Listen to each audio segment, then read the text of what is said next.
as tech savvy individuals, as information forward individuals, d- do you allow your kids to have that freedom to explore all of these different opportunities, or do you tell them you going to college, god dog it? I don't care what school you go to, you going to college. How would you guys approach it, knowing what you know now? I just want to preface with Vic has a very unique perspective here because he has a PhD. So, Mm-hmm. Mm-hmm. and he has two boys. Mm-hmm. So, Mm-hmm. and we definitely align. So I'll just let Vic take this one. Sorry. All right, let's get it.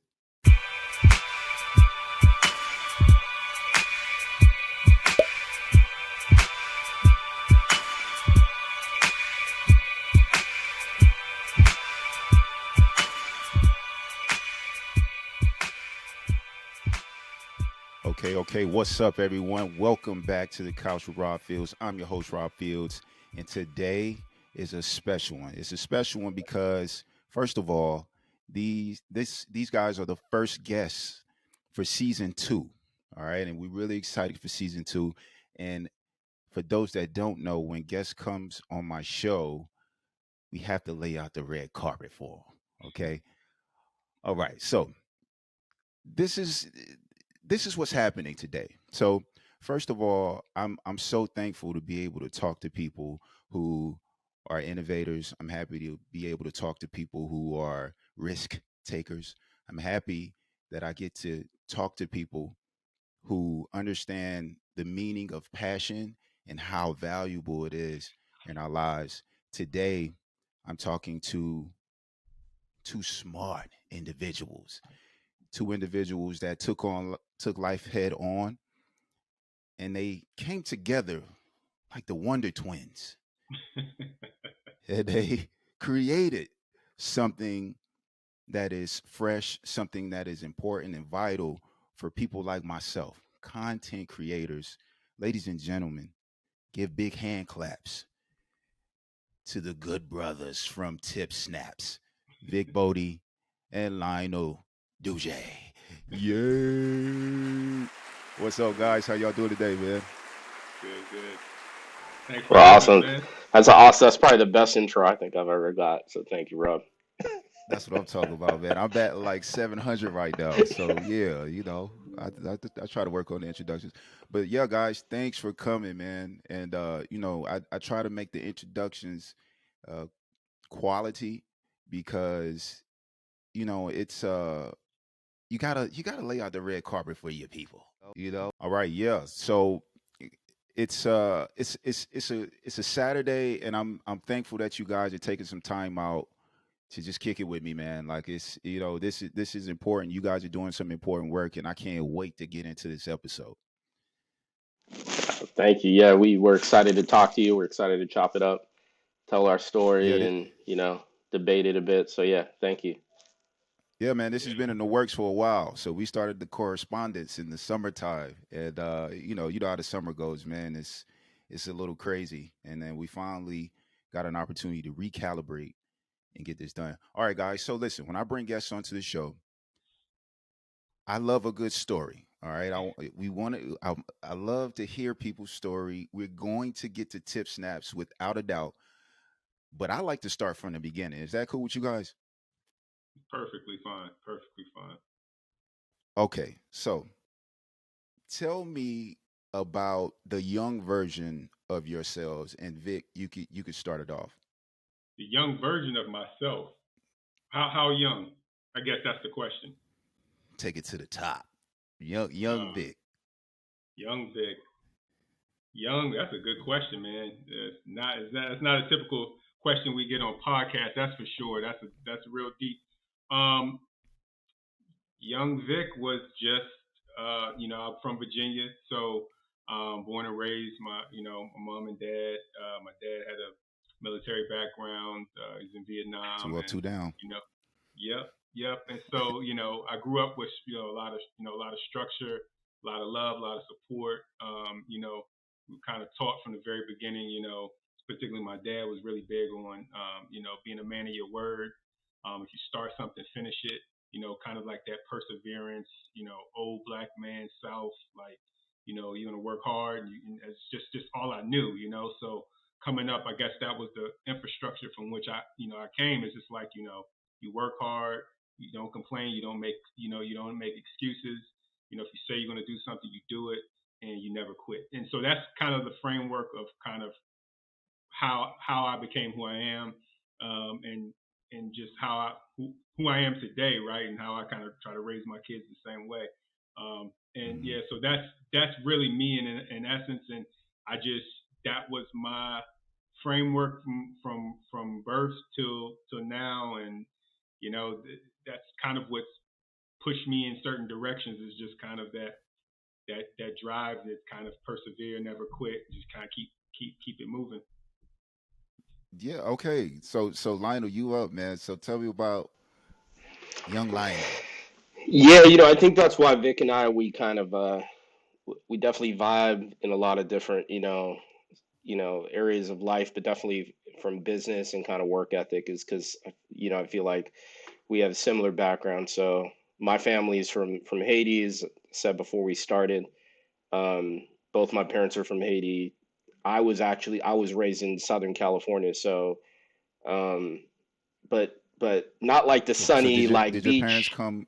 Yeah, Excuse me. Did your parents come directly from Haiti to Cali? no, yeah, no Haitians ever do that. Haitians go two places. Right. That's what. They go to Florida or New York, and so what or they go to Montreal. So my mom was in Montreal, my dad was in New York. They met. They actually met in Haiti, funny enough, but eventually Okay. they found their way to California, and that's where my sister and I were raised. But um, yeah, like in terms of, and it wasn't like when I say SoCal, I say Southern California. People are like, "Oh, wow, it's like you in the beach and you surf and stuff." It's like, dude, I was 2 or 3 hours away from the beach. I was in the inland end. I was in San Bernardino, California, and just a bunch of violence and just ghetto-ness around. But it at the same Okay. time, I there was a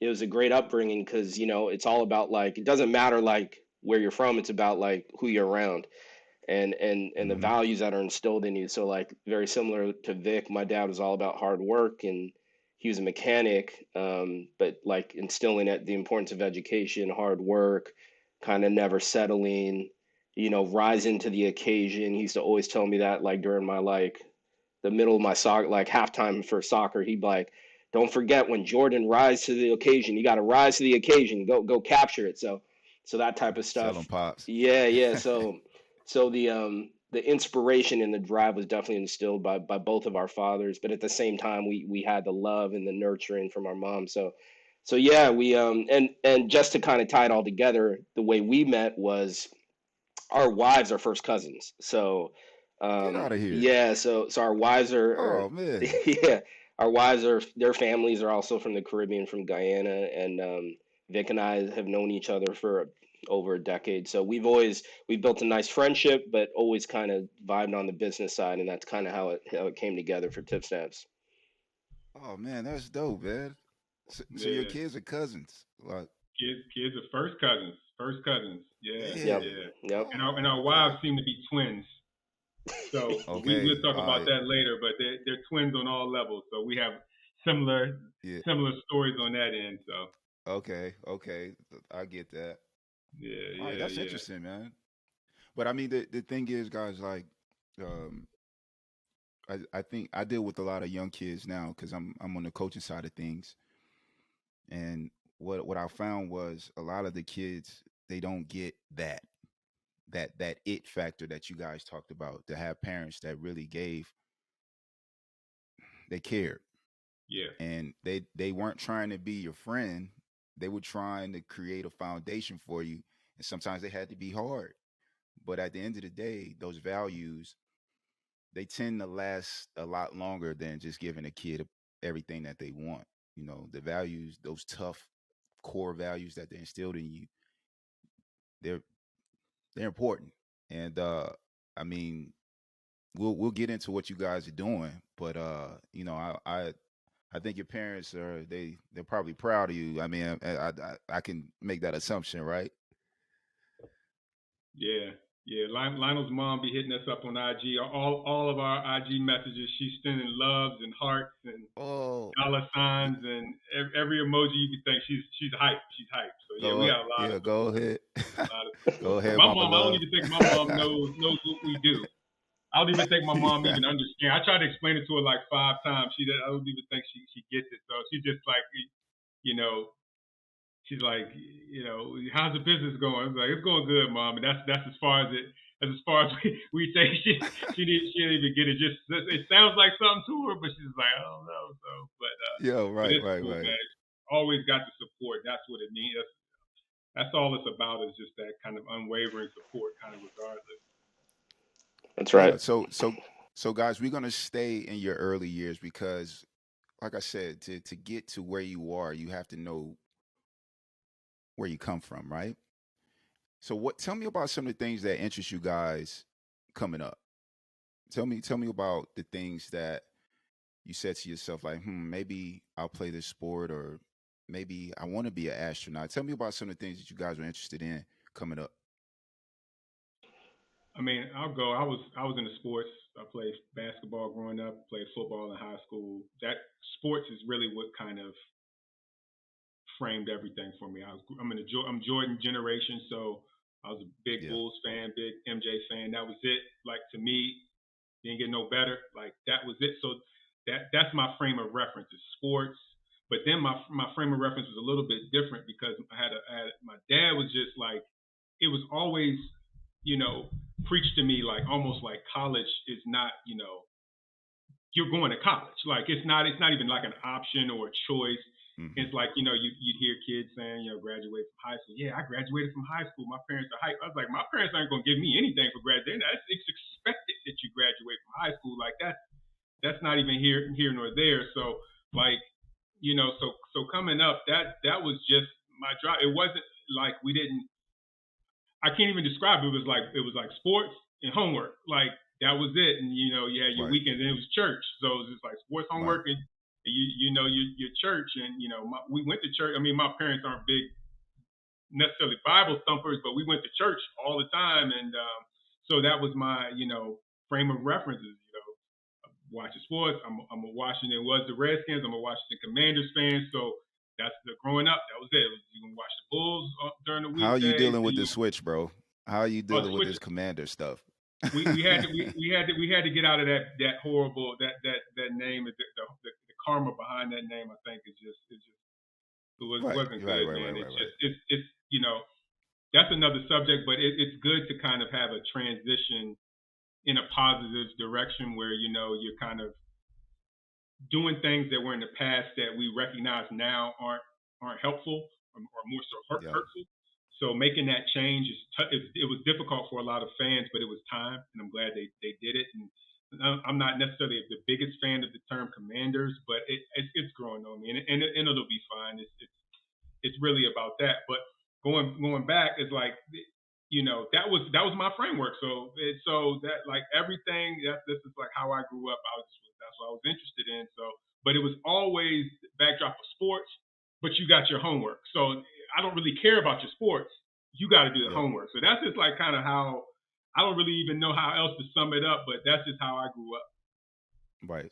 Lionel, what about you? Like, what were some of the things that interest you coming up in California? Yeah, so it's kind of similar to Vic as well in terms of, I played soccer growing up, and in SoCal there's like a good Mexican population in like soccer. So in Haiti, Right. soccer is a sport,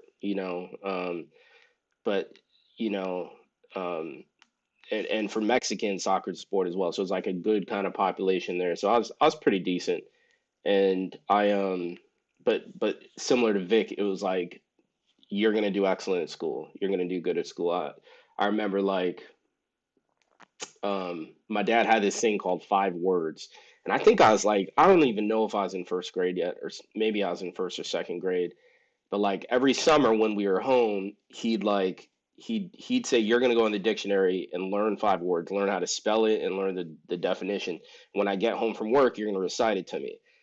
and it was like the worst. You're on summer break, you just want to play, Super Mario, and you just want to go Trying to ride your read no bike. books. You ain't trying to read the Yeah. dictionary and learn 5 words and write it down, and then he's coming home, so like you better learn it because it's not sweet if you don't. Right. It's like Right. you're in trouble, and so there's a lot of discipline. But yeah, I think so. Like, and definitely with sports as well, you get a lot of good structure and discipline. But in terms of like how did that lead into um, my career and like choice in terms of like your major in school and stuff. So it's like Hmm. I was good at math. It's always like, oh, he's good at math. He's really good at math. He's going to be a scientist or an engineer, and Hmm. you're kind of told that almost, and we'll get into that more. But uh, you know, um, and I met a friend, which wasn't common because like a lot of my peers, I went to Pitt for undergrad. Once I got to Pitt and I was in the computer engineering program, a lot of the peers, and it was a small program, it's like 20 people. These kids grew up, their dads worked at IBM, they worked at Dell, they were programmers. Their forefathers were programmers. They were like, this is the first time I even heard of program. I don't know what does that mean, especially Right. now it's a very common, because it's a great career path. People are driving their kids towards programming and coding. But back in Hmm. 2002, it wasn't as obvious. And so, anyways, I met a guy in high school who's just building computers, and I just thought that was cool. I just thought it was cool that this cat was going to Fry's, which is like kind of like our electronic store, and he's buying like parts and putting it together and playing games, and I was like, that's kind of cool to show me how to do that Man. stuff. And he was doing all this other kind of ratchet stuff. He was just like hacking people's computers and stuff like that. And I was, this is kind of funny. Okay. Meanwhile, I'm still playing soccer. I'm still a good soccer player, but like this guy kind of got me interested in computers. And so, anyways, I think for me, what I really found valuable was having that diverse set of experiences, and I think that's what gives Vic and I an advantage in this game is because a lot of Right. our peers they kind of come from one place and they're all from that one place, but we come from different places. We have kind of different experiences, and at the end of the day, technology is for everybody, and so you have to build technology for the whole world, not just for a subset of people. And so that's how we find our success. We know what the people want because we're kind of from the same places. So um, yeah. Right. So I mean, so you were talking about a little bit about where you grew up in California, right? Was it difficult for you? Because we know about the the impact of gangbanging out in California. Of course, every city, state, they have their thing, right? It's the same for you, Vic. In Virginia, there's a certain element of the streets that was present. It didn't matter what school you went to. But being from California, did you have to avoid this or that? Or was your school pretty much a neutral ground in California where you ain't really have to deal with all of that? Yeah, no, yeah. So yes, the short answer is yes. So San Bernardino County is like either two or three in terms of like and I'm not like it's always kind of like a badge of kind of like you're tough, but I'm not trying to do that. Like I was never in Right. gangs. I remember the first time I got my new bike and I wanted to leave our street and my mom's like, nah, but I was getting older. I was like 12 maybe. And my dad's like, I think my dad's like, let him go, let him go. My mom literally got in her car and followed me. And so I didn't know she was following me. So like, let's say whatever, like a few down the road, some kids like, and it was a nice bike. It was like one of the BMX bikes. And like Hmm. three dudes were like, yo, yo, yo, and they came kind of running after me. My mom rolled up in the car, and I was gone. I was taking off, but she rolled up in the car and was like, "What are you guys doing?" And of course, they left because we're like 12. But at the same time, they're ready to jack my bike. And going like in elementary school, where are you from? What do you rep and stuff like that. And it's like, yo, no, I'm going home. And like you, I'm repping the soccer team, bro. yeah, nah, yeah, I'm really, and you I'm just cool. so yeah, you could kind of, but at the same time, there was a lot of normalcy too, right? It's always like that's a subset, and you got to be careful, you got to be aware and stuff, but you don't have to take part of that. And also, I think I was in an interesting area where there was a lot of good families and good kids too. So like you could gravitate towards that. So it was kind of a choice. Okay, You yeah. had a choice to kind of be stupid, or you had a choice, and not stupid. A lot of the times it's not stupid. It's just your circumstance. And but again, I just You think I can't was avoid it. lucky. I was lucky. I had good Hmm. parents who were like, "You're coming home at this time. You're doing your homework," as Vic said. So it wasn't unavoidable. I wasn't dodging gunshots or bullets every day. But if you wanted to take part of that stuff, you definitely could. Yeah.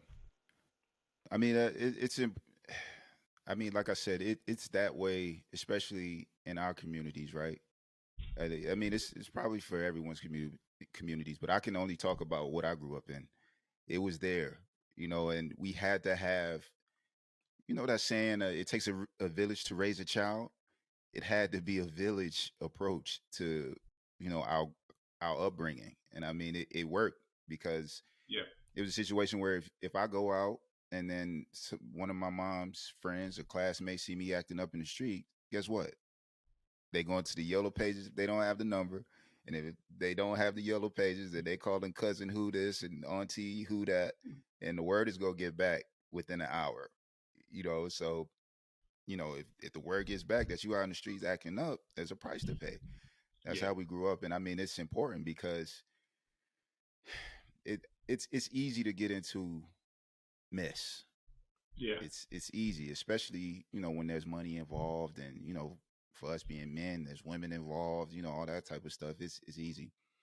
All right, guys. So let's pivot to this. So we're getting to college, right? At what point in your young lives did it start to make sense where you said, okay, I want to go to this college. I want to do this when I get to college. At what point did it start to make sense? And you know, where did it go from that point of rec- recognizing, okay, this is what I want to do? How did that work for you guys? Speak for myself. Again, going back, like it wasn't even a question of you going to college. In my house, like Hmm. that's just you going to college. It's just a matter of where you're going, right? And like, Right. and so coming up, I'm in high school, playing sports. I'm doing well academically. I tell people all the time, I'm not the smartest guy. I never have been. People always kind of said that about me, particularly my homies at high school. Like, man, you're just smart. I'm like, nah, I just kind of do my homework, and that's really why I'm passing. It's like I'm doing my homework and I'm just listening to the teacher, and I'm not really Yeah. getting in any trouble. It ain't that I'm smarter than you or smarter than anybody else. It's just I'm just kind of doing what I'm supposed to do and doing what I'm told to do by my football coach was real hardcore, from Northwest Roanoke. So I went to Fleming. Hmm. I had a football coach that just passed. His name was George Killer Miller. He didn't play. He said, "Son, you either going to hell or jail, son. Hell or jail." That was his slogan. So he was just like Yep. trying to Okay. get these kids to make really good decisions. So I had that all day at school and at football practice, and I come home to my dad, who was giving me the same thing and had been giving me the same thing all my life. So to me, I was going to college. It's just a matter of where. And for me, my dad went to Norfolk State in Virginia because he's from the 757. He's from Tidewater area, Virginia, and that's where all my family's from. So that's where he and all my family members they went to Norfolk State. However, I was having interest in Hampton, and I knew I wanted to go to HBCU. I grew up in the HBCU culture, and I knew what HBCUs were about. So let me be real honest with you. I was in school. I was in high school. I was a senior, and I was trying to make my final decision of where I want to go. And I took a trip. It was they do those like freshman pre freshman kind of trips that you can make a decision. It's like a I Like a forget what they visit. call it, a special day. But at Hampton, if people don't know, it's like right on the water. The campus is like right on the water. It's beautiful. This was literally the most beautiful day you could possibly have for like a college day, where all the guests are there. I mean, the sun is beautiful. It's women, girls everywhere, and you're just like, oh, I'm coming here. It's just like, nah, I ain't going. I don't need to see anything else now. Like I've seen what I needed to see. I'm at HBCU. It's dope, and this is the environment you're telling me what? Why wouldn't I want to come here? Like, what are you trying to tell me? To the Yeah. to the to the point, and it's this, I think I told Lionel this before. It's like I had actually gotten accepted to William and Mary, which is a really prestigious school, Yeah. And she was just like, this white teacher, she just could not understand why I did not want to go to William and Mary. And I'm thinking to myself, well, bro, you didn't really go on college days and saw what I saw at Hampton, so you won't really know, you won't really understand. Because to me, that. So I mean, that thing seems superficial, but it was this kind of the culture of the institution that I really fell in love with. And I'm like, no, I need to go to HBC. I need to be with my people, learning. I just want to be in that environment because and the best thing about it was my first day at Hampton. I had never had this feeling where I felt like I met people like me before. In high Okay. school, a lot of the people I met, every day and interacted with, majority of them was like kind of hood, and they just had a different upbringing than me. Yeah. And Yeah. I mean, that's no disrespect, but they just had a different upbringing than me. So I couldn't have the same conversations. But I immediately got to Hampton and I'm like seeing a dude, walking the hallway. And usually where I'm from, you looking at a guy, you looking back, he's like, you gritting at me, like you looking at me. But Yeah. instead, it was a normal kind of communication, like, hey, how you doing? Where you from?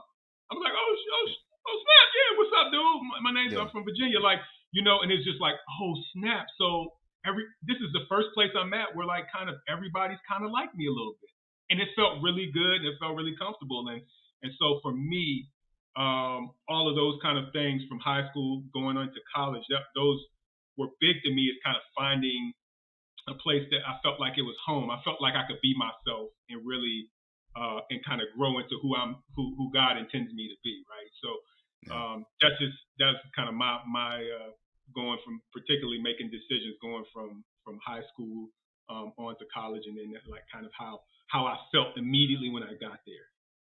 Yeah. But I mean, the thing is, like, for a lot of people, in certain neighborhoods and certain schools, you actually get picked on for being a smart kid. Like, because you're not running and ripping and running in the street and talking over the teacher. And when you don't do that stuff, when you kind of just keep to yourself and like, listen, I have a goal in mind. I have to do what I have to do.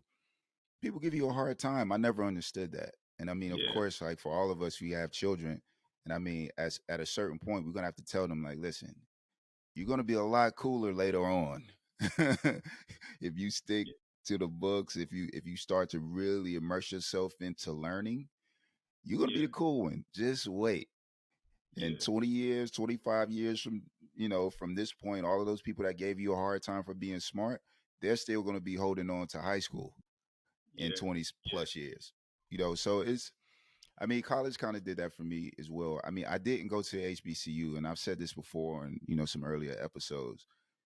I really, really, really wanted to go to HBCU, man. I tried, but them jokers would not give me any scholarship money, man. They wanted me yeah, to walk on, and I said no. I not only did I say no to drugs, I said no to student loans when I when I went to school, and I just took that smart, free scholarship at smart man, Catawba. smart Yeah. man, smart man. So Lido, That man. was definitely At smart. what point did it click for you? Yeah. No, Well, that one was. point I want to Yeah. make Yeah, go ahead, before Vic. we move on is the point you just made, Rob. Like my dad always preached to me, is just like it's fleeting. Like he always had this thing like high school is fleeting. This is just a phase. This isn't life. Yeah, Like the way I don't remember even how he articulated that to a 16, a 15, 16. I don't even remember how he articulated that to me, but he made it very clear that this is just a little part of your life. This is nothing. Like this is high school. yeah. This is nothing. This is nothing like what it is later, like what it's going to be. Mm-hmm. So just kind of make good decisions, be smart, make good decisions, and recognize that this isn't high school isn't life. There's Play the long there's game. so much life outside of high school that you have no idea about. But if you just kind of stick with me and listen to me, you know, you'll be fine. And that's one thing that I think I did better than my peers is when somebody older than me told me something, I didn't have to find it out myself. Like I listened and I was like, oh, this guy's like 50 some years old. He's 40 some years old. He's telling me something he knows and I don't know. I Yep. recognize that really early on, and that's why I think I did so well. Is not because I just made good decisions, but if somebody said don't do this, you might not want to go here, or you might not want to do that. I was like, okay, I won't, because I'm I not figured in going. my Yeah. head they knew, Yeah. right? Right. So Right. Right. Right.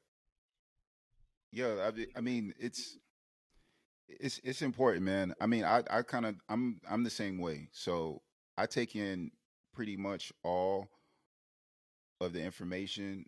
Um, However, what I've been blessed with is a good filter. So I have this internal filter where I get all the bull crap and I see people doing stupid stuff, and I hear people doing stupid stuff. But when I'm taking in all this information, my filter is actually really good. So all of the bull crap, it catches all of it before it really gets into my spirit, into my soul. So then I can do away with all of the crap, and then I'm taking in all of that, all of those good nutrients and all those good vibrations. You know what I mean? So I'm kind of Yeah. similar in that way. Like my filter has been very good over the years, and I try That's why to you're successful. That's why right. you're I try successful. exactly, and I mean it could be said for all of us. It's about consistency and just like you said, you know when you getting that wisdom, so you better hold on to it. You better hold on to it. So Lionel, like, at what point did it make sense for you where you said, okay, I want to go into this field, I want to go to this school? At what point did it click for you? So my experience wasn't as it's not it's, it's my family was like you're absolutely going to college. You're going to college. You knew that. I was doing Hmm. good similarly academically.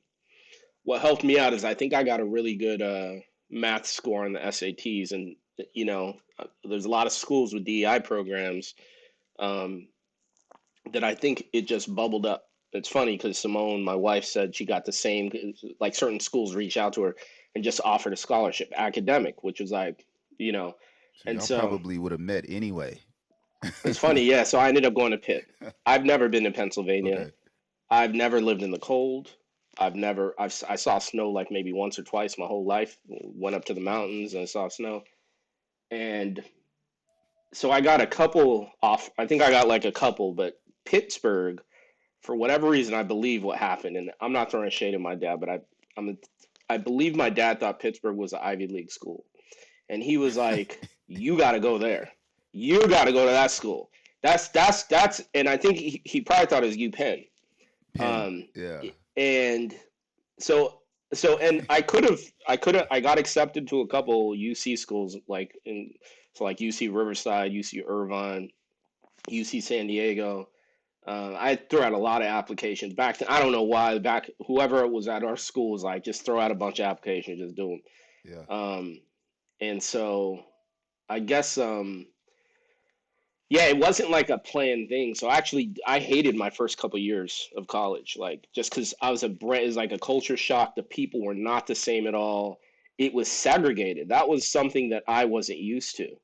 Um, What? Not segregated like the old school. Sorry, Of course. Yeah. but like I wasn't used to like we where I grew up. It was very kind of diverse, and people kind of were mixing together.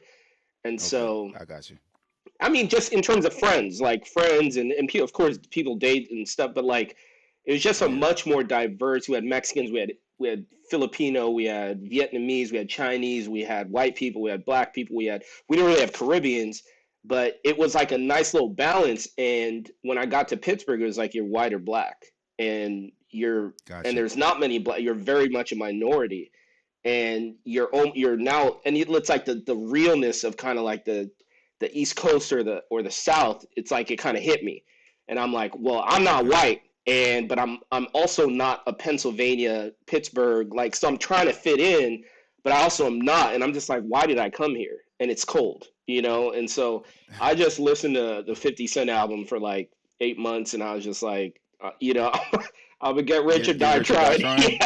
Yeah, that was the time. Yeah. I'm gonna get rich or die trying. Just listen to that every day. I went to these That classes. that thing was jamming, It man. was, but yeah. So at the same time, like I knew I came here for a reason, and I used to call my dad. And like, and your first 2 years is kind of like general kind of courses. So it was almost like doing high school again if you took like AP classes. So it's like you're doing calculus, you're doing.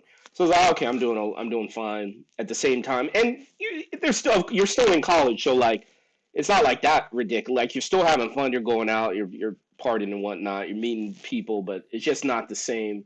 So it was a culture shock, but at the same time, I knew I came there for a reason. But ultimately, the way I kind of looked at school was like. in college. I made lifelong friends. I made some amazing friends.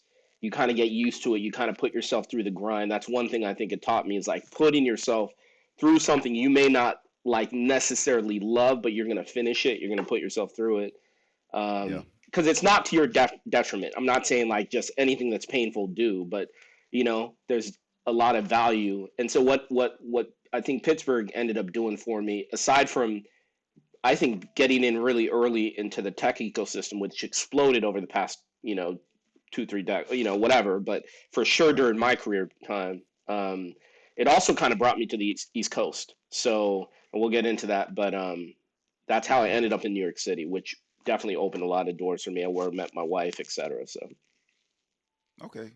So, guys, let me ask you this, and like I made a light reference to it earlier. Everyone on this episode, we have kids. So, for all of our families, they told us it's college or die, essentially. Like, like they really cut off a lot of the movement in terms of free thinking, and maybe I could take a year off and figure this and that out, right? Would as fathers, of course, our wives, if they were sitting here with us, they would have a lot to say about it too, I'm sure. But as fathers, would you all give it to your kids in that way where it's like you're going to college?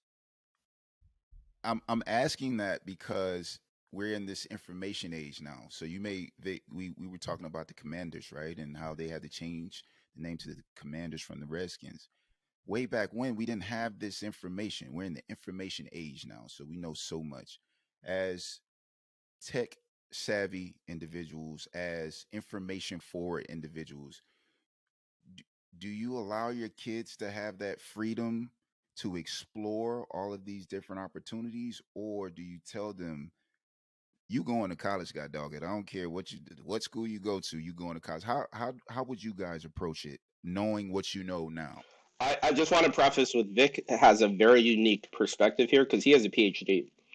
So, Mm-hmm. Mm-hmm. and he has two boys. Mm-hmm. So, Mm-hmm. and we definitely align. So I'll just let Vic take this one. Sorry. All right, let's get it. Yeah, no, Lionel and I talk about this all the time. And Mm-hmm. it's because it's like a strategy, right? So I have a PhD. I went to Mm-hmm. Hampton and I went to Howard. I met my wife at Howard. My wife has a PhD too. We were in the same program. Okay. So that's where we met. So just to give a caveat. So I Mm-hmm. spent post undergraduate. I spent 7 years getting my PhD. So pretty much Wow. consumed my mid to late 20s and then on to early 30s. It consumed it, right? Right. Fine. You know, to me, growing up, growing up, I was told that you got to go to college, and my dad told me he's like, you got to get the best degree possible. And the caveat, the reason why he said that is they grew up in the civil rights kind of era. My dad went to Vietnam. He grew up in segregated schools. He was, I mean, they were in that whole era where, you had to protect yourself. As black Yep. people, you like really had to protect yourself Or from the be white man. hunted. And it sounds bad, but that's what it was, right? So everything that I was told coming up was protect yourself from the white man. And the way to do that was to be the most educated MF on the planet, as educated as you possibly could be, right? Okay. So Yep. that's why I was like, go get the highest degree possible because my dad said, quote, so the white man can't come into your office on Friday and fire you because you're just too valuable for that to happen. And so Right. that was my framework, right? It was just like so I knew and I was doing well in undergrad and I was a biology major. So what is it? You either go to med school or you either get your PhD in something. So I didn't Mm-hmm. go to med school. I ended up getting my PhD. So going back to your specific question, I'm seeing, and this is without the context of what we know now as far as the startup ecosystem and this environment where, you know, these venture capital firms are throwing $5, $10 million into the hands of 22-year-olds to start businesses. Yep. I don't come from that environment. I knew nothing about that. All I Right. knew is you had to be the most educated person possible. So Mm-hmm. coming back to where my kids are now with the knowledge that I have in startup, and I know that there's billions of dollars being invested, right? The way I'm going to approach my kids, I'm going to still encourage them to go to college. But what I'm going to do is I'm going to have the framework will be different from which they have to be successful because now I don't think with like you said, with all of the things that now you can find at your fingertips just by Google searching, right? You have all this information at your fingertips. You have all these abilities to be innovative without the need of certain educational tools or certain. You don't need that anymore per se, the same way that I felt that I needed it back then. And it's been very beneficial. I'm not knocking my degree or anything, but what I'm Of saying is course. now, I want to preach to my kids to be innovative. Don't go in and I talk to Lionel about this all the time. Don't go into these big bureaucratic organizations and then become one of them with this kind of group Yeah. mindset. I want A you to part of the continue to machine. be innovative, be creative, to think. If you have an idea, present your idea to people, to me, to somebody else in this environment, and see how you can make it come to fruition. Make a plan, make a strategy for how you can take this idea from just an idea to a business opportunity, right? And you don't necessarily have to have the highest end education to do that, but I do think college, from just the simple kind of way college is, it gives you the opportunity to grow and learn by yourself without your parents' supervision. So going away to a 4 year college is beneficial for just even if it's just simply you learning who you are, you learning what you like without the influence of your parents, and you learning to be an adult. I think, Hmm. and kind of taking care of yourself. I think that's, you need that. I just think structurally it helps a kid, right? Right. But post that experience, I do think that, I want to preach to my kids. If you have ideas, if you have thoughts, just don't throw things to the wind and just say, I want to do this. So it's like, okay, well that sounds good. How are you going to do it? That's the questions. Those are the questions. I'm like, well, how are you going to do that? I mean, do you have a business plan? Did you develop a strategy? Who are you going to talk to? Have you been networking in that space? Have you been Hmm. talking to your friends? Who else is doing it? And so it's just going to be different because to me, I don't think they need the highest degree to be successful. I just think that they need to be knowledgeable about all of the opportunities that were available that my parents just didn't know. They're Right. not we're not from this ecosystem that tells you this information of how these people are building companies at 22 years old, then they're getting acquired for 40, 50, 60, 100 million dollars, and this is how you build generational wealth. And we're just thinking you get a good job and you work it for 30 years and be done, right, and Right. retire. That Yep. is that's not really the way to build generational wealth. And so now Lionel and I are in a position where we recognize that now. We're like, oh, okay, this is how the white folks have been doing it for so long, and we just didn't know. The So cat's now out the it's like bag. the cat's out the bag now. Lionel's daughter is brilliant. My kids are smart. Forget about it now. It's game on now because now I know the tricks of the trade, and now so the experiences that Lionel and I go through in this ecosystem, particularly some of the inequities, we're going to be able to jump them ahead now because we like, okay, well skip ahead of these folks, go here because Oh yeah. you know. So I don't know, Lionel, did I hit the points there? I know you probably have some thoughts as well. No, yeah, I mean, if I could, I just think with Vic's PhD and what he kind of went through, I think it just gives that kind of, not like it was a bad story because it's a great story, right? Like, but as you know, this guy's name is Dylan something.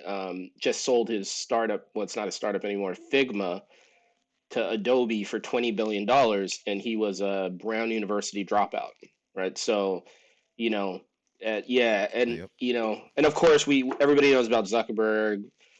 Bill Gates was a dropout, but like these are like the big stories. But like, yeah, like there's nothing like that. There's and people said this, and I didn't do this in my school enough. I feel like I probably should have done this at a younger age. There's value in like building like networks because a lot of your Ah, peers are gonna that's it. go and do awesome things.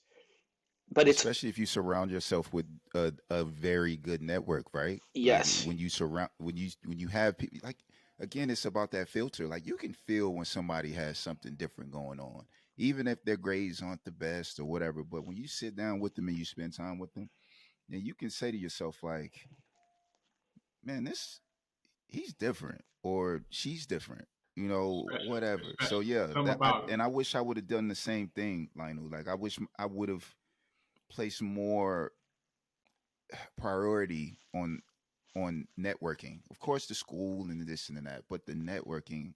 I wish I would have done a little bit better with that. But yeah, sorry to cut you No, off. no, no, no. Yeah, I feel the exact same way, and the way you express it was exactly how I feel. It doesn't mean we didn't make good friends and make awesome networks, but I guess yeah, I think for in 18 or whatever 17 years when my daughter's going to school, I think I'm not going to say don't go to college, but I also am going to say the real like you're not going to go you're not going to go walk in some doors and walk out and like your life is answered. That's not how you're going to go in there. 4 years is going to pass. During those 4 years, try and build like whatever you feel like you want to pursue, and if you don't know, that's okay, but learn different things. But it's about developing like real like friendships and relationships that you will definitely use. And it's not like opportunistic, like I need this friend so they could do it. No, it's like, but it definitely could help your career as well. But also just explore. But the real learning could happen literally on at home, like the stuff you're really gonna like, whatever topic it is, you could learn it right now on your computer or on your phone. So that like, and you do learn to learn by going to school as well. So and being surrounded. So I'm not gonna say it's not worth it, but there's definitely some things like student loans. Like go take $100,000 and go to some private school that's just the most expensive school, like like if you don't have that money, maybe don't do that, and I think there's a Yeah. ton of value with the people who did like community college for 2 years and then transferred to 4 years. Like that was smart. So there's like a strategy to it, and it's not just like, and for a lot of people, I don't think, and even if I have a kid who doesn't want to pursue something academic, you could still be you could do amazing with the trade. So like I just think there's different Yep. answers. Okay. Yeah. I mean, and like you said, man, it's some of this stuff is not black and white.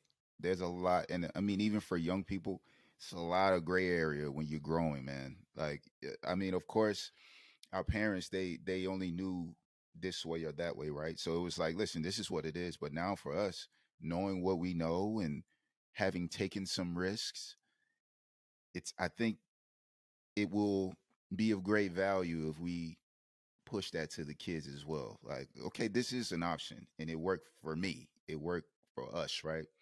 But but just think of the possibilities by doing this. And I mean, a lot of the kids. I mean, my kids are young, so they're not on TikTok and Facebook and all that stuff.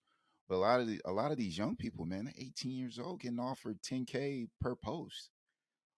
They're getting offered, 50,000 to sell T-shirts. Are you kidding me?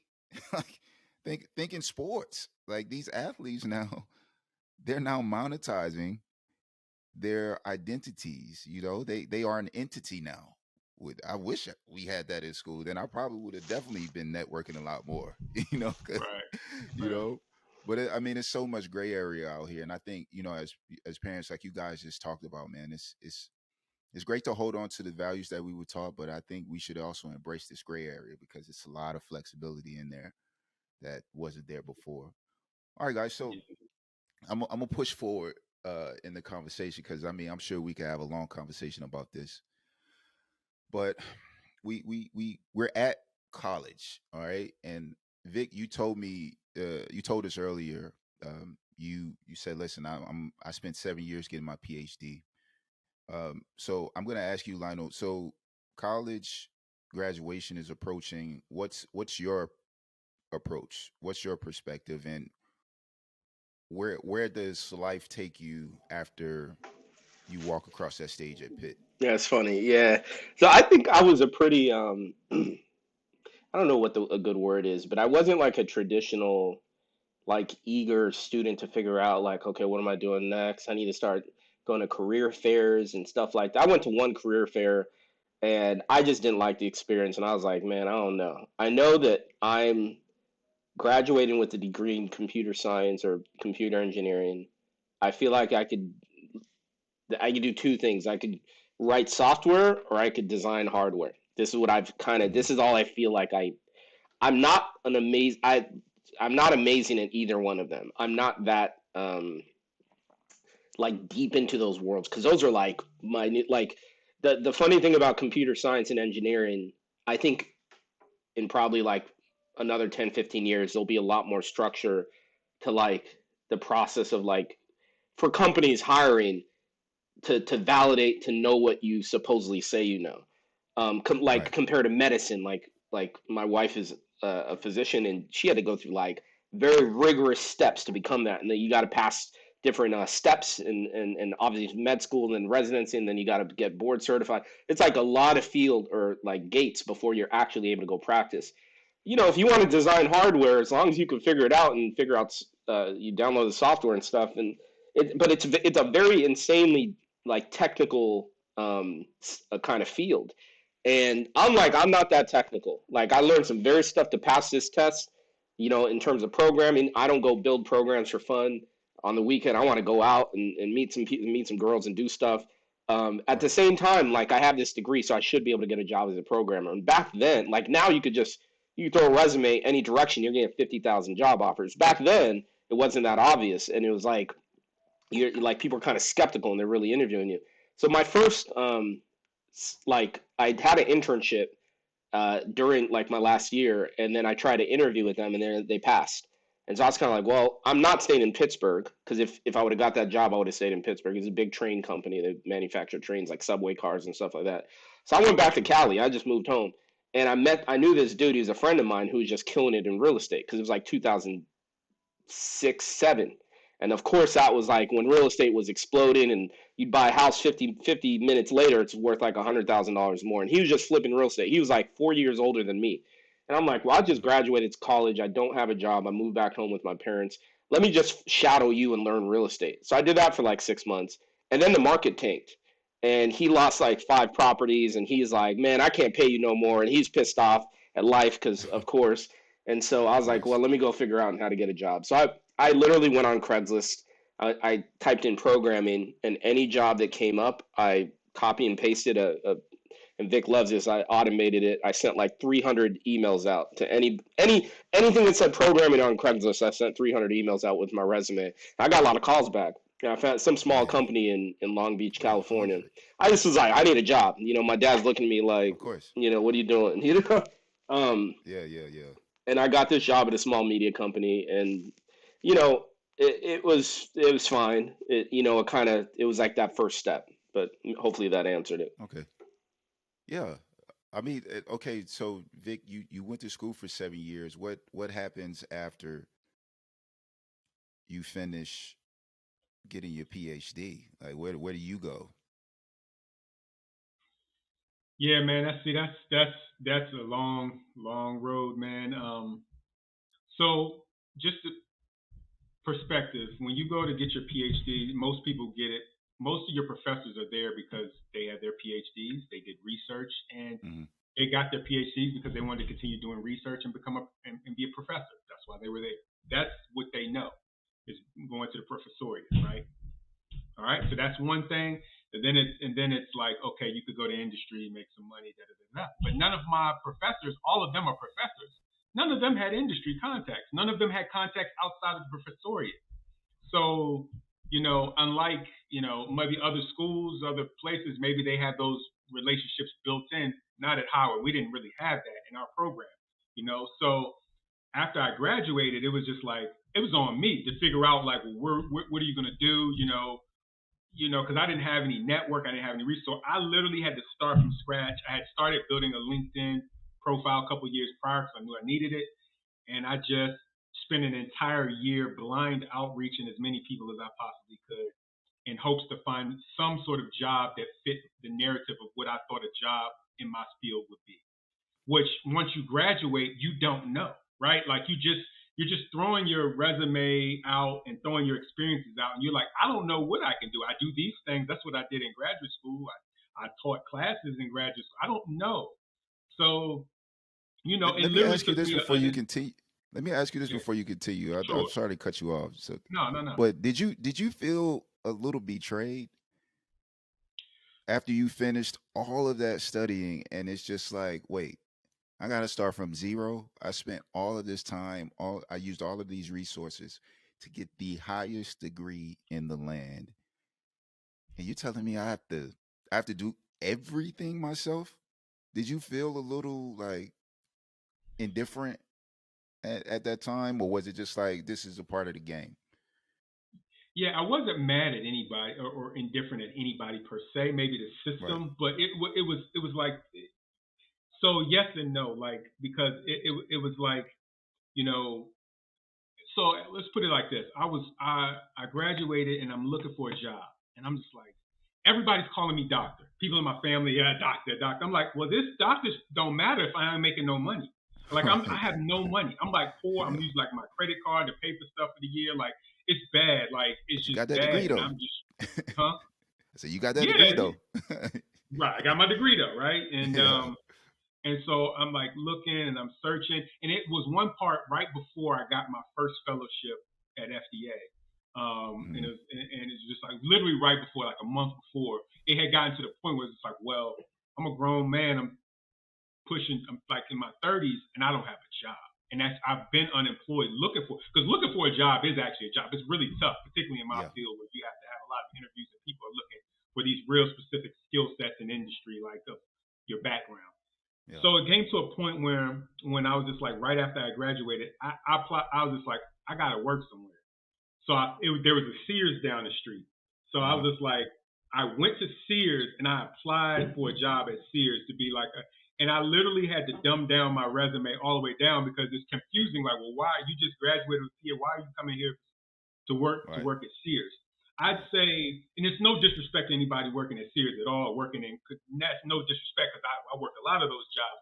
But post Yeah. PhD, it was extraordinarily kind of depressing and deflating, to know that like I got into this point where I did all of this work for this degree that everybody told me would be the lifesaver and would take you to the stratosphere, only to spend a full year unemployed, then barely get a job, and now I'm working at a bottom. I'm at a mid to bottom tier of an Yeah. organization, working Yeah. my way back up. Working my way back up. At the same point that a white person with no degree, or a black person for that matter with no degree, got in and they just work, and we're at the same place. Ah. At the same Yeah. place where they had a bachelor's degree, I had this PhD, and we're at the same place. Like it, and this again, I'm not. There's no disrespect because they Of course probably had not. a few more years of experience maybe, but at the Mhm. same time, it's just like in the background of your head, you're thinking, did this yield me anything? Yeah. Did this long experience I have, did it yield me what I expected? Because in your mind, you think you get this degree, you think you write your ticket to success and money, like I make a lot of money, and I can take care of myself, I can have the things that I want. Because in graduate school, you're poor the entire, so you spend most of your 20s just with no money, like, and Yep. you're on these like grants, and you're on student loans, so you got student loans, or you're taking a Yep. loan, so it's just like you're not. I mean, I wasn't poor or anything. I didn't like struggle like that, but it's Mhm. not like Mhm. I'm living. It's not like I can take my buddies are going on these trips because they're working, so they're going on these trips having a good time. Not like I can do all of that stuff. I can't live like I would have hoped to in my 20s. So You don't have the freedom that you probably envision, you know, correct. going through the steps that you went through, right? Yeah. Right. So I'd say that what I'd say that I don't regret getting my degree, because I think it has in a lot of ways put me in places and put me in positions. It qualifies me a lot, particularly Absolutely. in this regulatory science pharma space. Like it qualifies. It's like the number one qualifier, right? One of them Yep. in that space. So you kind of need it to really Yep. try to move up. So it's good in that aspect. But if you ask me, could I have been just as successful with my work ethic, with the work ethic I had, if I had just come out of undergrad and just kind of just did some stuff and figured it out, Yeah. I probably would be ahead of where I'm at now. In all honesty, if I'm basing it on my work ethic, because I would Yeah. have Yeah. worked Yeah. Right. hard and worked my way up through my Yeah. 20s, and I probably would have been here versus me getting this education and still working my way up and still not even being there yet, right? So, Yeah. Yeah. um, yeah.